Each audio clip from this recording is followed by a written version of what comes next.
Baik, hari ini kita akan berbicara tentang rawatan Islam. Baik, silakan Ustaz. Baik, terima kasih DJ AP ya. Saya. Alhamdulillah, bismillahirrahmanirrahim. Alhamdulillah wassalatu wassalamu ala Rasulillah wa ala alihi wa sahbihi wa man tabi'ahu wa wala. Subhanaka la ilma lana illa ma 'allamtana innaka antal alimul hakim. Rabbi shrah li sadri wa yassir li amri wahlul 'uqdatam min lisani yafqahu qawli. La haula wala quwwata illa billahil azim. Pendengar radio klasik iaitu rancangan Nur di Klasik. Alhamdulillah, petang ni saya bersama dengan DJ AP dalam konti ni. Hari ni insya-Allah saya nak cerita berkenaan dengan rawatan Islam. Sebab dia istilah itu sendiri sebenarnya dia ada beza pendapat ataupun faham yang berbeza-beza. Yang pertamanya, sebelum kita cerita pasal rawatan ni dia adalah spesifik kepada ataupun perincian kepada perubatan sebenarnya. Sebenarnya poin dia yang paling besar adalah perubatan. Dan perubatan ni, apa saja perubatan ni ditafsirkan sebagai sains dan amalan berkenaan dengan diagnosis, rawatan dan juga pencegahan penyakit. Jadi apa-apa yang bentuk ini maka semuanya disebut sebagai perubatan. Dan perubatan ni ada yang menepati syariat, ada yang tidak menepati syariat. Jadi tak betul lah kalau sebahagian orang bila sebut dia perubatan ni dia terus letakkan moden semuanya. Tak betul. Manakala dia kata nanti yang rawatan Islam tu yang itu je semua yang betul. Bahkan dari segi faham rawatan Islam pun nanti kita kena perincikan bagi lebih kita faham Baik. Jadi bergantungnya perubatan ini sama ada menepati syarak ataupun tidak bergantung pada macam mana dilaksanakan lah, kaedahnya dan sebagainya lah. Seandainya sebagai contohnya, kalaulah rawatan itu walaupun perubatan itu bentuknya moden tapi dia menepati syarak, maka dia diterima dalam syariat. Baik, jadi untuk pecahan kepada perubatan ni, untuk mencapai kepada perubatan ni, dia ada macam-macam cara lah. Termasuk yang disebut tadi, ada disebut sebagai wiqayah ataupun sebagai prevention, sebagai pencegahan. Macam contoh zaman sekarang ni, budak-budak diberi suntikan vaksin sebagai pencegahan untuk dapat penyakit-penyakit yang berjangkit yang bahaya. Itu adalah pencegahan, termasuk dalam perubatan. Itu untuk pencegahan. Ada yang bentuk rawatan. Ada bentuk rawatan ni, dan rawatan ni yang ini yang pecahannya banyak. Contoh yang masyhur di kalangan kita, rawatan ni rawatan moden, alopati, disebut alopati. Ni doktor lah, dia jumpa doktor sebagai. Yang kedua disebut dengan rawatan tradisional, menggunakan akar kayu, menggunakan bahan-bahan alami lah selalunya. Dan yang tiganya, yang ni yang masyhur kalangan kita ni, menggunakan kaedah ruqyah, kaedah jampi. Ruqyah ni adalah kaedah jampi. Pada tiga-tiga kaedah ni tadi, tiga-tiga kaedah ni sama ada kaedah moden, kaedah tradisional ataupun kaedah jampi ni, ataupun ada juga kaedah terapi. Semua kaedah-kaedah ni dia ada juga terbahagi pada dua yang saya sebut tadi. Ada kaedah-kaedah ni yang menepati syariat, dan ada kaedah-kaedah ni yang tak menepati syariat. Contohnya, salah faham selalu berlaku masyarakat bila kita kata, ini jenis apa rawatan? Ruqyah. Bila ruqyah ni, semua orang ingat ruqyah ni semua boleh. Sedangkan jampi ni dia ada terbahagi dua lah. Ada jampi yang dibenarkan ataupun diluluskan dari segi syarak, ada jampi yang tak lulus. Contoh cerita Piramli kita tengok dulu, dia tunjukkan contoh kan, air mambang, air kuning, amam kuning, amam biru sebagainya. Ini contoh-contoh yang dibawa oleh beliau untuk menunjukkan jenis-jenis jampi yang tak betul. Dan sebab itu dibuat cerita tu, kemudiannya benda tu dilawak-lawak kan. Manakala ada jenis-jenis jampi yang dibenarkan pada syarak, terutamanya yang menggunakan Al-Quran dan hadis lah. Dan banyak juga kajian menunjukkan bahawa sebahagian jenis rawatan yang salah ni kadang-kadang diguna Al-Quran juga, kadang-kadang diguna hadis juga, tapi menggunakan secara salah. Ada pernah saya sendirilah jumpa kedai makan, contoh mungkin nak melakukan kedai dia, wallahualam, dia tulis ayat kursi secara terbalik. Ya, dia tulis secara terbalik. Jadi saya tanya kenapa tulis terbalik ni. Dia kata dia dapat daripada ada orang bagi dia untuk melariskan perniagaan. Jadi walaupun menggunakan ayat Al-Quran, tapi kalau salah dia masih lagi termasuk dalam kategori yang kita kata tadi, kategori yang bersalahan. Jadi kita faham peringkat awal ni, maknanya tak semestinya bila sebut dia ruqyah itu adalah rawatan Islam. Tak mesti. Kita sebut aja rawatan alopati moden tu, itu semua barat punya, bukan Islam. Pun tak mesti juga. Itu juga yang lain-lain lah, sama ada terapi dan sebagainya. Kerana dari sudut penggunaan rawatan juga, Nabi SAW bersabda dalam satu hadis sahih riwayat Imam Bukhari, Nabi SAW bersabda, "Asyifa'u fi salasatin, syarabati asal, wa syurtati mihjam, wa kayyati nar, wa anha ummati anil kayy." Nabi kata berubat ni ada 3 cara. Satu dengan minum asal, minum madu. Yang kedua dengan cara bekam. Yang ketiga dengan cara dengan bakaran api. Dan kata Nabi, aku melarang umatku menggunakan kaedah itu, iaitu kaedah api. Jadi daripada fiqhul hadis, daripada pemahaman hadis ni, bukan maknanya Nabi kata okey, berubat mesti hanya dengan madu, lain tak boleh. Ini menunjukkan kepada salah satu ni disebut bahawa berubat itu yang pertama menggunakan ubat, boleh guna ubat, dan boleh juga menggunakan kaedah perbedahan, kaedah rawatan yang macam bekam ni dia macam itulah, mewakili. Sebab ini adalah salah satu daripada apa yang Nabi nak gambar, dan ini kebiasaan pada zaman Nabi. Dan of course lah dalam ayat yang lain Allah Ta'ala sebut Al-Quran itu fihi syifa. Pada Al-Quran itu ada penyembuh kan? Jadi maknanya selain daripada 3 ni, ada juga kadang-kadang kita menggunakan ayat, membaca ayat Al-Quran, hadis atau doa untuk membuat ataupun melakukan rawatan, terutamanya yang melibatkan mistik, yang melibatkan makhluk.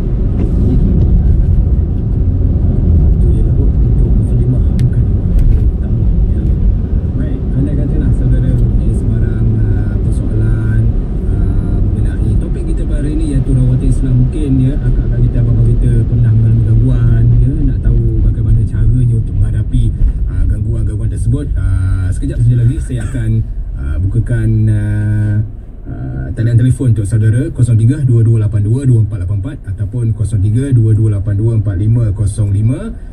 Saudara juga boleh utarakan soalan saudara menerusi WhatsApp kami 011-3012-4083. Tak apa, kita layan dulu lagu Ustaz. Boleh Ustaz? Kita boleh lagu dulu. Ini dia, silakan. Daripada Pelangi, Biarku Menjadi Lilin. Radio klasik menggamit kenangan.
2.34 petang. Ini adalah Nurdi Klasik ya. Kita masih lagi bersama-sama Ustaz Ashraf.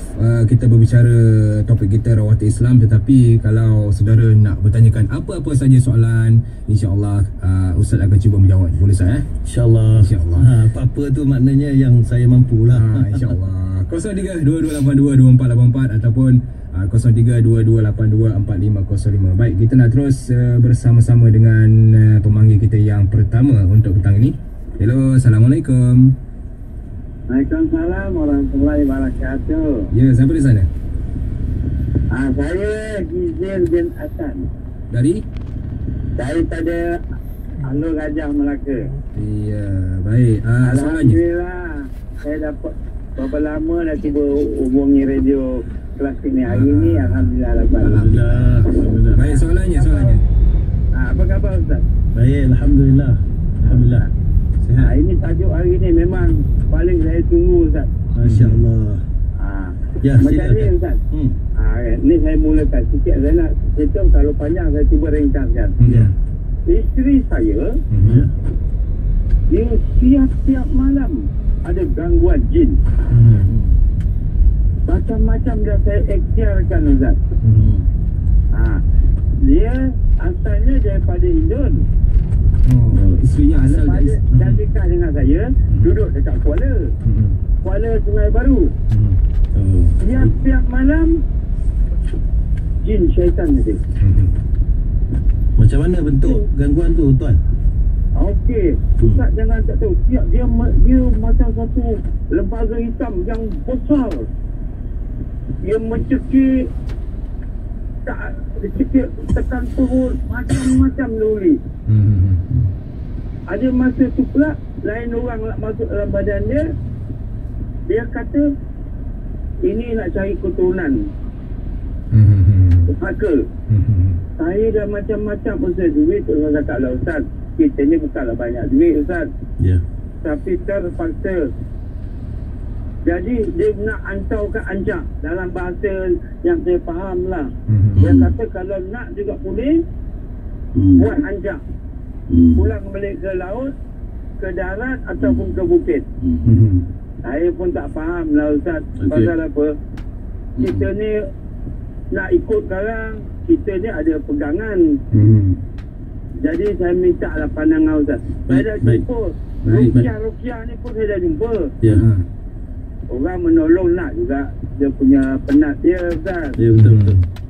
Saya minta lah tu. Saya dah tak tahu apa nak usul lah Ustaz. Baik. Minta lah tolong Ustaz. Ustaz cuba jawab ya. Alhamdulillah Okey. Ustaz. Assalamualaikum. Waalaikumsalam warahmatullahi wabarakatuh. Baik, silakan Ustaz. Okay, terima kasih pada DJB, AP dan juga Cik Hidayah ya, yang bertanya tadi. Sebenarnya ini antara isu yang banyaklah berlaku dalam masyarakat kita. Banyak yang menghadapi masalah ini. Maksudnya ini adalah bentuk-bentuk gangguan jin. Bentuk-bentuk gangguan jin.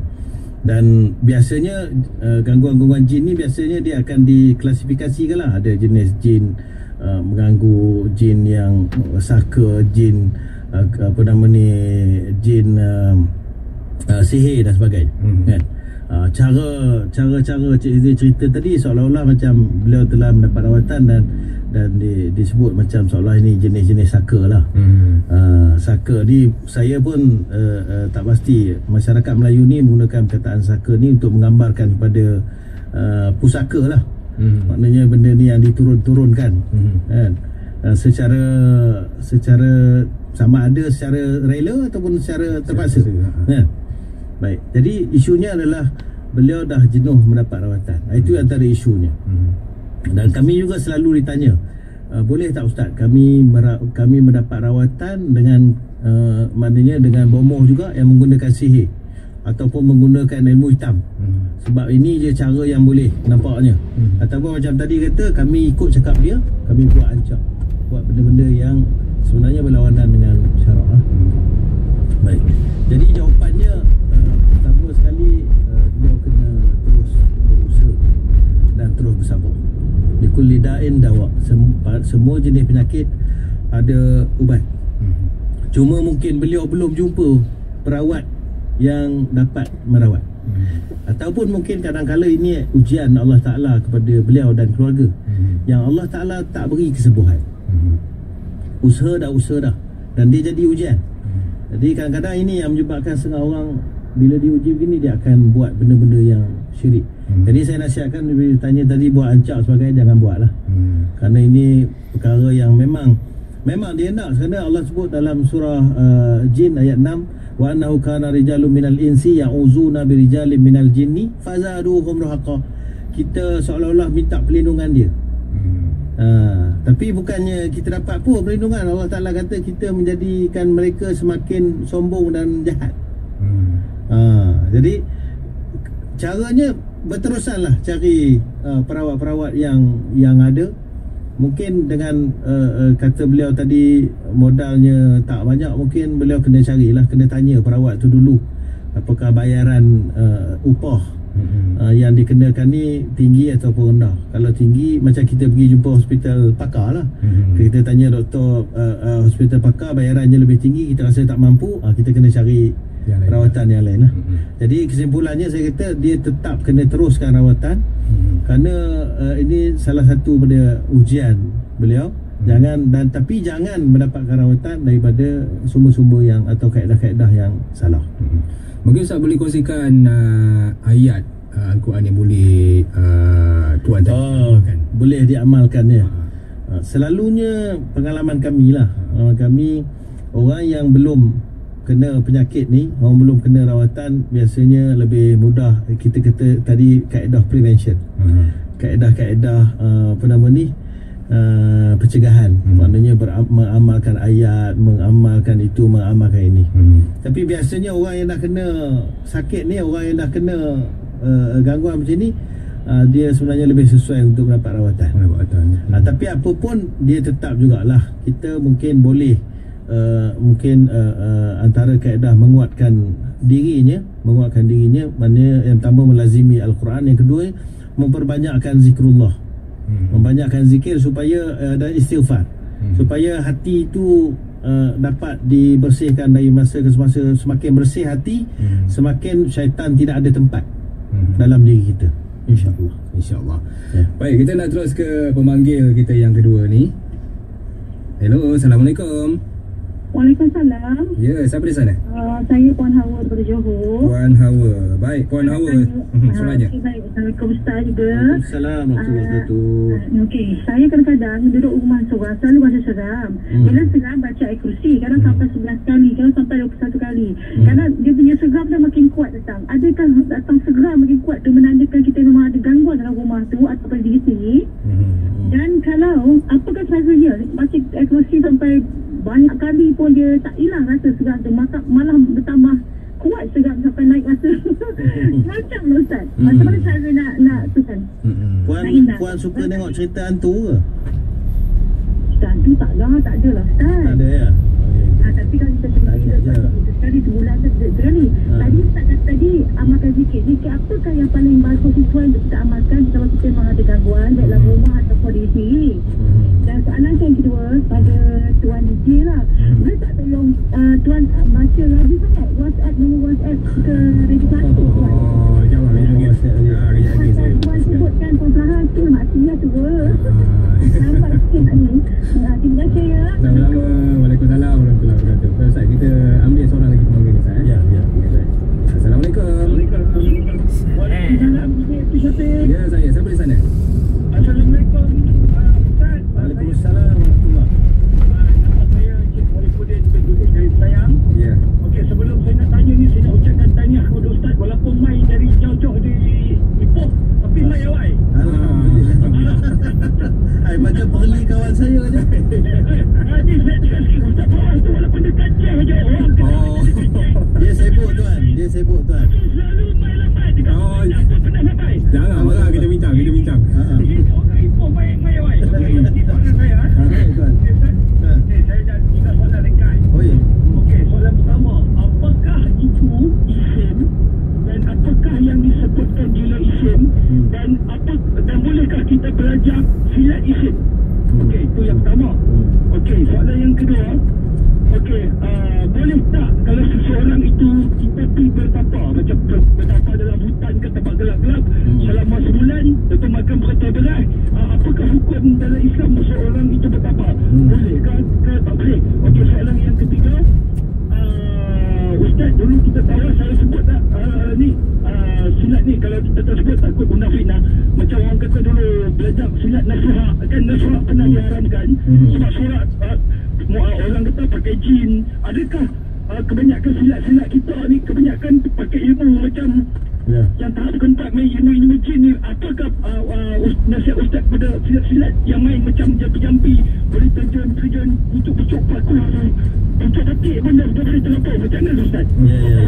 Ya. Assalamualaikum. Waalaikumsalam warahmatullahi wabarakatuh. Ustaz, kita jawab soalan daripada Puan Hawa tadi. Puan Hawa ya. Gangguan. Yang pertama, ini bila duduk di rumah jadi seram. Sebenarnya dia ada dua kemungkinan lah. Pertama, kemungkinan memang dia penakut. Manusia ni kalau dia memang penakut, dia apa pun dia akan lagi takut. Bahkan makhluk jin ni memang dia pun dia tengok keadaan kita juga. Dia ibarat kalau kita kata macam anjing lah. Anjing ni kalau kita berani dengan dia takut. Tapi kalau kita takut dengan dia tunjuk berani lah. Jadi mungkin ni sebab situasi ni kita tak pasti, cuma mendengar khabar begitu je.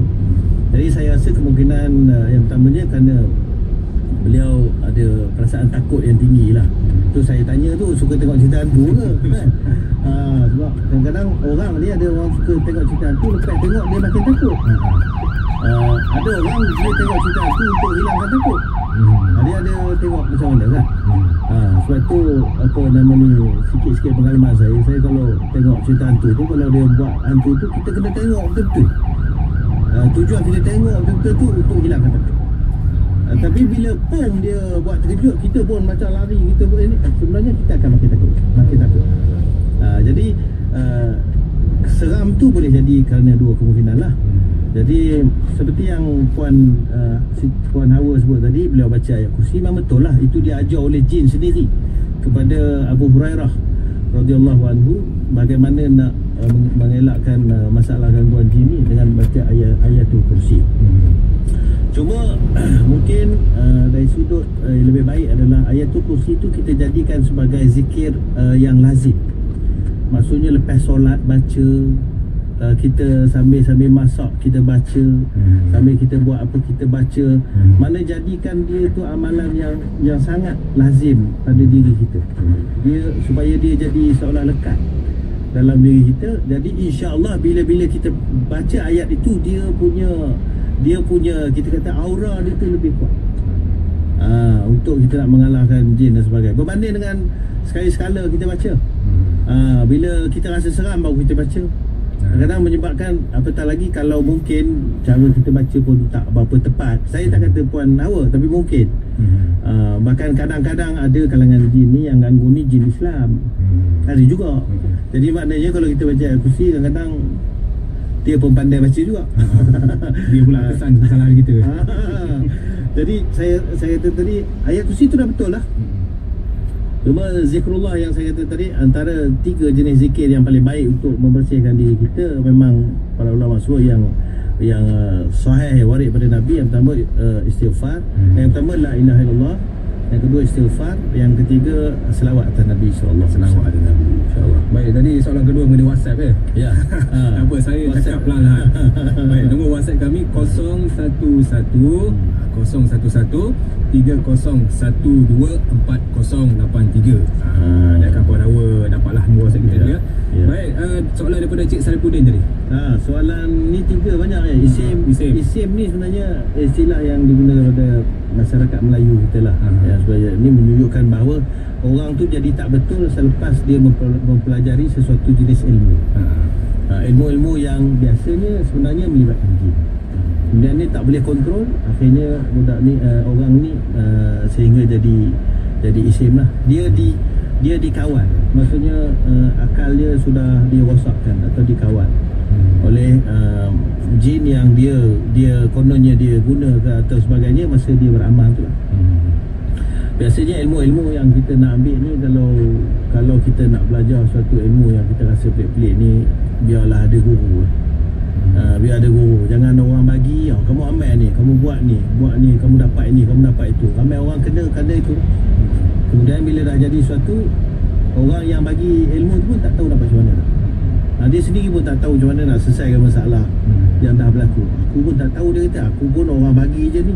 Aku bagi ni, aku ingat boleh beramal, aku pun suruh kau beramal. Akhirnya dia pun tak boleh nak settle. Jadi nasihat saya pada ilmu-ilmu yang kita rasa pelik-pelik yang dikatakan untuk tujuan-tujuan yang sebenarnya tidak terlalu doruri, terlalu penting untuk kita, seperti nak jadi kebai, nak jadi apa ni, saya rasa lebih baik kita elakkan. Macam mengenai bertapa, Ustaz? Ya, bertapa ni kadang-kadang orang menggunakan hujah Nabi khalwat di Gua Hira, kan, ataupun para ulama dulu beruzlah. Ya. Maknanya jawabnya ya dan tidak, harus dan tidak harus. Harus seandainya dia bertapa tu mengasingkan diri untuk semakin mendekatkan diri kepada Allah, berzikir dan sebagainya, dengan dia tidak meninggalkan syariat. Sembahyang kena buat, kalau bulan puasa dia kena puasa, sebagainya untuk diri dan sebagainya lah. Kan? Itu semata-mata mengasingkan diri, sebagaimana Imam Ghazali sendiri pernah mengasingkan diri dia daripada masyarakat selama 11 tahun.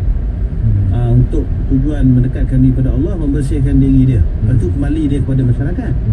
Tapi banyak masyarakat kita ni isu betapa ni sebab nak tu lah, sebab nak dapat jin, sebab nak kebal, sebab nak benda-benda yang sebenarnya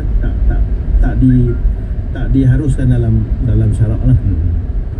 Jadi jawabnya, saya jawab yang majoriti pada masyarakat Melayu ni betapa ni, kita jawab tidak harus. Kerana tujuan itu dan kaedahnya tidak menepati syariat. Yang ketiga, silat. Ini juga minta maaf lah kepada pengamal silat. Memang kita ada buat kajian, dan sekarang ni Jabatan Agama Islam Perak pun sedang ada buat, kita ada buat MOU kajian dengan universiti. Ada universiti yang buat kajian tentang persilatan. Setakat yang kita buat kajian dulu, memang sebenarnya banyak persilatan Melayu ni dia bercampur. Dia bercampur dengan unsur-unsur mistik ni yang melibatkan jin. Tanpa sama ada dengan cara mereka sedar atau mereka tak sedar. Jadi kalaulah persilatan yang kita belajar tu bersifat fizikal, untuk latih mempertahankan diri, kaedah seninya dan sebagainya, itu semua tak ada masalah. Yang jadi masalah bila dia macam kata tadilah, bila melibatkan pada tahap-tahap yang lebih tinggi, kononnya untuk boleh tobang, boleh kebal, boleh benda-benda yang pelik ni, itu saya nasihatkan eloklah dijauhi. Sebab kita juga ada pengalaman ramai kawan-kawan yang terlibat ni, kemudian satu masa bila dia tidak lagi beramal dengan ilmu-ilmu yang dulu dia ambil dari silat, akhirnya dia kena gangguan. Dia jadi susah kemudian. Baik. Keadaan makin panas, ya. Boleh terus utarakan soalan-soalan saudara. Kita nak berhenti seketika. Terus dengar Nur di Klasik, Radio Klasik Melengkapi Kenangan. Serai Mas Kuma Hidayah aku mana apa?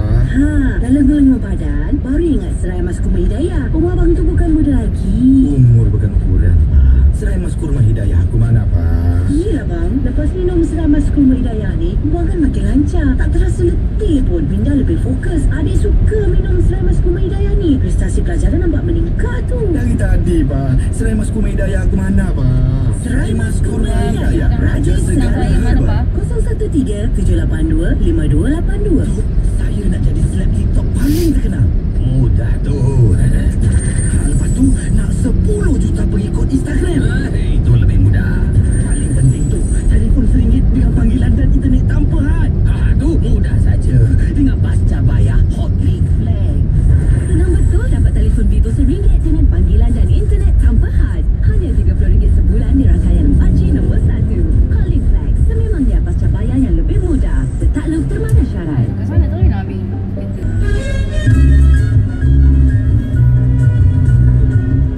Dia juga ajak nak tunjuk dia balik dengan saya tu. Kalau dia nak Tak apalah Cik Arun. Para-para Sofia dah siap bayar dah ni. Sofia balik dulu lah ya. Ya Sofia, kami jumpa Encik Senah nanti. Ting-ting salah lah. Betul ke Pak Hang tu jadi tunang dengan Cik Sally? Mana ada yang nak bertunang dengan dia? Siapa pula yang buat cerita ni Mas On? Dah, habis tu adik saya ni kalau buah paling comel di taman ni letak juga Cik Senah. Tak suka tau. Abang mana ni? Dah lah. Saya ni nak balik. Bye. Cubit-cubit manja. Setiap Isnin hingga Khamis, 7.30 pagi dan 5.15 petang.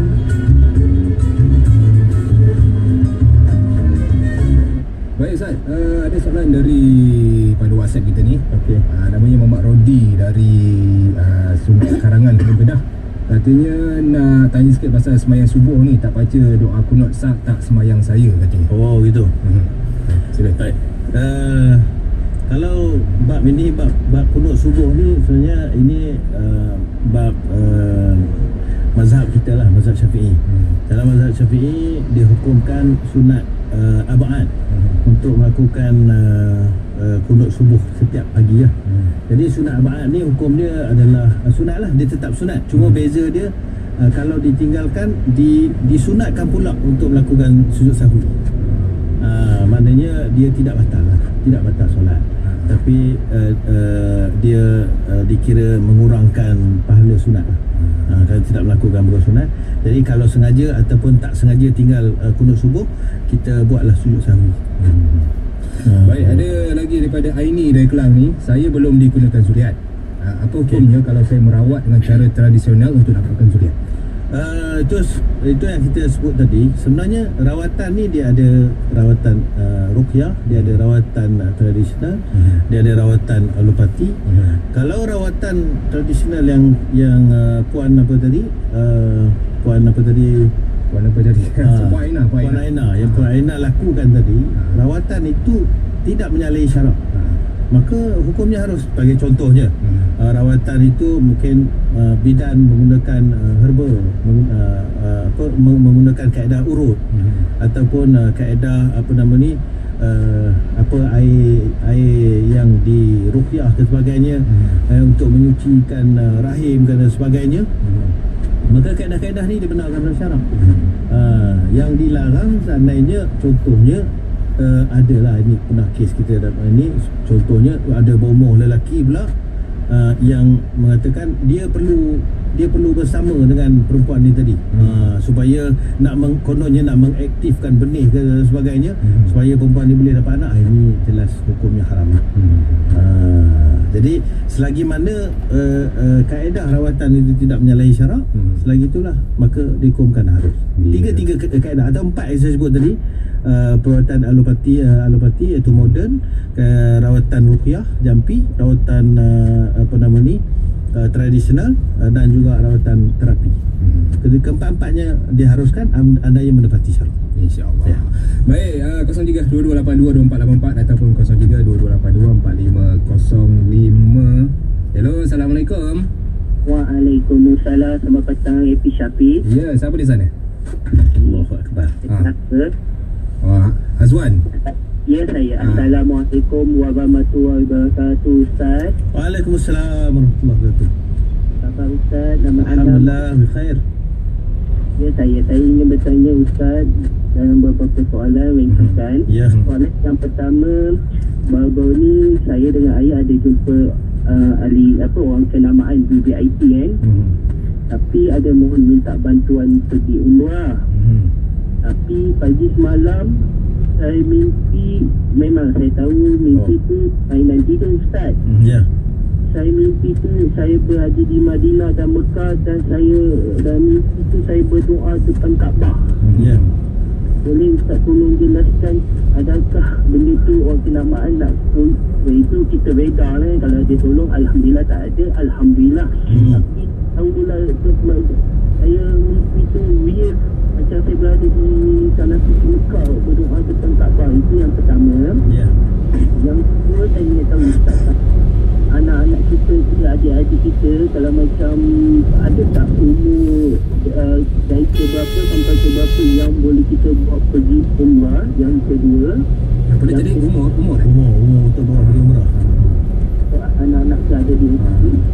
Kita kalau lah Ustaz, kita sampai sana kita tawaf lebih kurang 7 kali kan. Ya. Bukan lebih kurang, memang kena 7 kali. Ya. Tapi kalau kita ini kita tak sihat, macam mana tu? Sah tu tak sah? Boleh Ustaz tanya jelaskan? Maknanya tawaf cukup 7 kali tapi tak sihat. tak sampai 7. Tak sampai 7. Tak sampai, tapi jatuh sakit pun selalu tu Ustaz. Okey. Terima kasih Ustaz Syukran. Ya, sama. Baik, seorang lagi Ustaz Ya. Assalamualaikum. Salam Ya, siapa di sana? dari Johor Makarim. Mas Arin. Saya Baik, soalannya. pada salah Ustaz. Ya. Pertama ni, kunut ini kan bila Nabi salat, dia kan ramai sahabat yang lihat. Maknanya bukan 300 orang kan. Jadi macam mana dia silap? Dia kata ulama ni kata ada kunut, yang ini tak ada kunut. Bila sahabat ramai tengok. Kalau amalan lain, dia kadang-kadang sahabat yang tak ada, sahabat yang ada kan. Yang kedua ni, tentang saya ada tanya Ustaz daripada Yaman ni tentang apa ni zakat pedang-pedang ni dia tu tak ada dan empat mazhab ni melainkan satu mazhab yang Malik kata kaudah yang saya yang ada. Ada bicara Ustaz. Assalamualaikum. Waalaikumsalam warahmatullahi wabarakatuh. Baik, kita jawab dulu soalan daripada Hazwan di Melaka ni. Mimpi. Ya. Yang pertamanya sabda Nabi SAW tentang mimpi ni, ar-ru'yah salihah min Allah wa ru'ya su' min syaitan. Mimpi yang baik ini daripada Allah, mimpi yang buruk tu daripada syaitan. Maknanya gambaran awal apa yang Encik Azwan dapat ni, maknanya insya-Allah itu adalah mimpi yang Allah Ta'ala anugerahkan lah. Mungkin kerana beliau terlalu teringin nak mengerjakan umrah, kan? Maka sama ada dapat tak dapat saya tak erti nak tafsir lah mimpi tu. Tapi maka Allah Ta'ala menganugerahkan dia sampai ke sana dalam mimpi. Paling-paling tidak maknanya dia sudah berada di tempat yang sangat dihajati walaupun dalam mimpi. Kerana sekurang-kurangnya ru'yah yang baik ini kata Nabi SAW 1/46 kenabian. Kerana Nabi dapat wahyu salah satunya dengan cara mimpi lah. Maka mimpi yang betul ni, mimpi yang baik ni salah satu daripada pemberian Allah kepada kita lah. Jadi sama ada benda tu dapat pergi tak pergi secara jelasnya nanti wallahualam, tapi sekurang-kurangnya Allah sudah menganugerahkan Cik Azwan mimpi yang baik lah. Baik. Yang kedua dari segi umur. Sebenarnya umur untuk melakukan ibadat, of course lah dari segi hukum syaraknya, umur melakukan ibadat ni syarat wajib sesuatu ibadat ni Islam balik berakal. Maknanya kalau budak-budak kita bawa dari segi ibadat sebenarnya dia tidak pun dikira. Tidak pun dikira. Jadi terpulanglah kepada orang mungkin dibawa kerana anak tu tak ada siapa nak jaga sebagainya. Cumanya kalau terlalu kecil, kalau ada orang lain boleh jaga, kita galakkan anak tu tak dibawa lah, supaya memudahkan iwafak melakukan ibadat. Kerana nanti nak tawaf di sana, contohnya kalau budak pakai pampers, kita tawaf, kita gendong dia. Jadi salah satu perkara yang membatalkan tawaf tu apabila kita berhadas, iaitu ada najis ataupun ada najis, kan? Jadi kalau kita gendong anak tu dah kencing, jadi kita sudah mengendong. Itu dalam pendapat dalam mazhab kita Syafi'i, maka membatalkan tawaf. Jadi berlaku kesukaran kat situ. Maka lebih aula, lebih afdal lah kalau anak kecil ni tak dibawa. Bahkan musim haji juga, tabung haji tidak mengalakkan. Kerana mungkin saya rasa bukan sekadar tak galak, tak benar lah kot anak kecil, kerana dia menyulitkan benda tu lah, menyulitkan dalam ibadat. Baik. Kemudian kalau tawaf tak selesai, tak kira lah dengan apa cara pun, maknanya tawaf tu tak sempurna lah, terbatal lah tawaf tu. Kalau tawaf itu tawaf yang wajib, maka dia kena buat balik semula lah. Dia kena buat balik tawaf.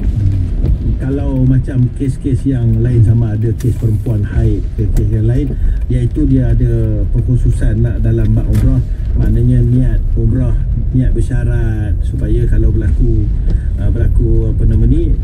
berlaku sesuatu yang menyebabkan dia tidak dapat menyempurnakan menyempurnakan umrah dia, maka dia dapat tahallul tanpa dia perlu menyempurnakan semua. Itu sebab-sebab yang lain lah. Itu kaedah-kaedah tu kena detail sikit lah dalam bab umrah. Tapi secara umumnya kalau 7 kali itu tak cukup, maknanya tak jadi tawaf lah. Seolah macam kita sembahyang maghrib 2 rakaat. Dia tak jadi sembahyang maghrib lah. Daripada Mas Sarin dari Johor ni mengenai khilaf kunut ni. Sebenarnya ini bab kunut ni memang dibincang banyak lah dalam kitab-kitab fiqh. Sebenarnya ini adalah kaedah istidlal dia panggil. Bagaimana para ulama kemudian melihat nas-nas untuk mereka menghukumkan sesuatu. Kerana dalam bab ini, mengapa Imam Syafi'i rahimahullah antaranya mengatakan bahawa kunut itu disunatkan, kerana Imam Syafi'i menilai satu hadis yang menunjukkan bahawa Nabi kunut setiap hari sehingga baginda wafat tu, Imam Syafi'i menilainya sahih. Manakala para ulama lain menilainya dhaif, kerana ada seorang perawi yang namanya Ja'far yang mereka nilai sebagai dhaif. Maka pada penilaian mereka berdasarkan hadis-hadis yang lain, mereka melihatnya bahawa amalan kunut ini dilakukan Nabi sebagai kunut nazilah, kunut khas untuk waktu-waktu tertentu. Maka mereka tidak menghukumkan sunat pada kunut subuh. Kerana itulah kata-kata perbezaan pendapat ulama ni, kerana nas-nas Ustaz Fawaz selalu cerita ni dalam bab usul fiqh.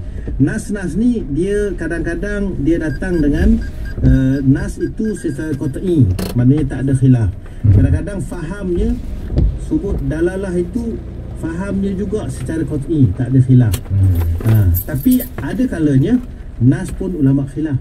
Macam contohnya hadis tadi, ada ulama kata sahih, ada ulama kata hadis tidak sahih. Contoh sama juga tentang bersentuh suami isteri, batal tak batal.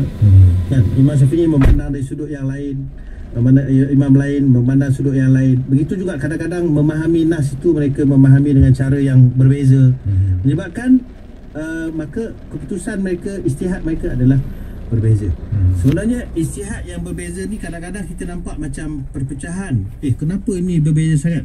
Sebenarnya dia adalah rahmah. Dia ada kebaikannya.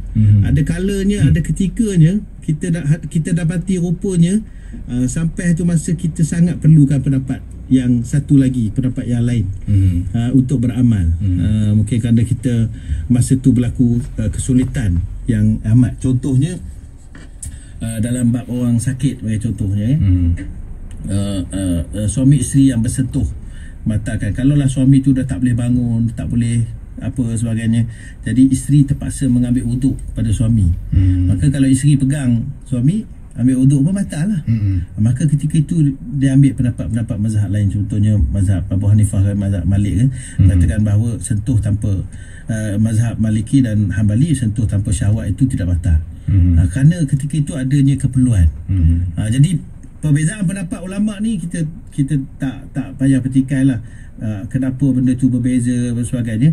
Kalau kita tengok bukan kunut saja, kaedah solat sendiri pun, tangan angkat dekat mana, letak dekat mana, itu pun sebenarnya ada perbezaan pendapat. Jadi kita tak boleh kata maknanya oleh kerana para sahabat ramai tengok patutnya sama je. Dia tak berlaku begitu. Kemungkinan benda ni dilihat masing-masing melihat dari sudut yang berbeza, maka mereka meriwayatkan dalam bentuk yang berbeza. Wallahu alam. Yang terakhir, zakat pendapatan. Soalan pada Cik Mas Sarin tadi, zakat pendapatan. Memang dalam kitab-kitab fiqh yang asal, yang awal memang tidak sebut zakat pendapatan, kerana Nabi juga tidak menyebutnya zakat pendapatan. Kan? Tapi para ulama, ini kita mujtahid ni, para ulama-ulama yang terkemudian, mereka mengkaji semua dalil-dalil yang ada. Saya tak naklah bahas, saya pun tak bahas detail, kerana saya pun tak ingat nak bahas detail. Cuma mereka melihat bahawa apa yang Nabi sebut itu boleh dikiaskan kepada perkara-perkara lain yang tidak ada dalam nas. Sebagai contohnya, mengapa mereka kata zakat pendapatan ni wajib? Kerana dia dikiaskan pada zakat simpanan. Bahkan kadang-kadang orang yang juga dikiaskan pada zakat tanaman, pada zakat satu lagi perniagaan. Contohnya, sebab zaman dulu, uruf zaman dulu, pendapatan bulanan ni bukan kebiasaan. Maknanya tak ada orang gaji bulan. Zaman Nabi tu tak ada orang makan gaji. Tapi zaman sekarang ni, kalau kita tengok negara kita Malaysia pun, tak silap saya lah, boleh jadi mungkin dari segi pekerja semua yang berpendapatan mungkin lebih daripada 70% atau 60% adalah pekerja yang gaji bulanan. Maka dilihat perbezaan uruf itu, taghairul ahkam bi taghyiril azminah wal amkinah. Berubah satu hukum apabila berubahnya masa, berubahnya tempat. Kan? Berubahnya tempat, berubahnya masa. Maknanya keadaan sekarang urufnya sudah berbeza. Urufnya majoriti orang makan gaji. Bahkan orang makan gaji ni kalau kira pendapatan dia lebih banyak daripada orang yang meniaga dan sebagainya. Bahkan dia sudah melebihi kadar nisab. Maka para ulama melihat bahawa mereka kiaskan itu, maka sebab itulah ulama-ulama di Malaysia membuat kata putus, boleh katakan semualah, boleh katakan semua membuat kata putus bahawa zakat pendapatan adalah wajib. Seperti mana zakat-zakat yang lain. InsyaAllah. Baik, sebelum kita nak berhenti seketika Ustaz, ada soalan peribadi pada saya sendirilah. Tadi berlaku semasa sembahyang Jumaat tadi. Sembahyang Jumaat. Saya terlihat lah ada Jalatul Saf tu, seorang kawan kita ni, rakan kita ni baca Quran semasa khatib tengah baca khutbah. Apa hukum Ustaz? Ya, itu maknanya itu kesilapan lah. Itu kesalahan ataupun kesilapan lah. Kerana ada ibadat-ibadat tertentu ni, dia ada jenis ibadat yang Allah tetapkan waktu dia. Dan ada ibadat yang boleh dibuat secara bila-bila masa. Maka ibadat-ibadat yang disuruh buat pada bila-bila masa ni, dia akan terhenti bila datang ibadat-ibadat yang sifatnya pada waktu itu. Contohnya kita sebut tadi, baca Quran boleh baca bila-bila masa. Tapi bila datang waktu khutbah ataupun bila muazzin sudah iqamah, maka dia kena berhenti baca Quran, dia kena pergi sembahyang. Ataupun khutbah, dia kena berhenti baca Quran, dia kena dengar khutbah. Kerana itu adalah aulawiyat untuk dia pada masa itu. Maka dia, walaupun asalnya baca Quran itu pahalanya besar, tapi oleh kerana dia silap teknik, silap masa, tak tepat cara, maka dia dapat kerugian lah. Kerana berdasarkan hadis bahawa orang yang sengaja buat, walaupun cakap pada kawan diam pun, maka dikira lara pada Jumaat dia. Apatah lagi dia dengan sengaja. Mungkin beliau tak tahu. Jadi kita harap yang dah dengar ni, dia tahu, maka dia kena betulkan lah.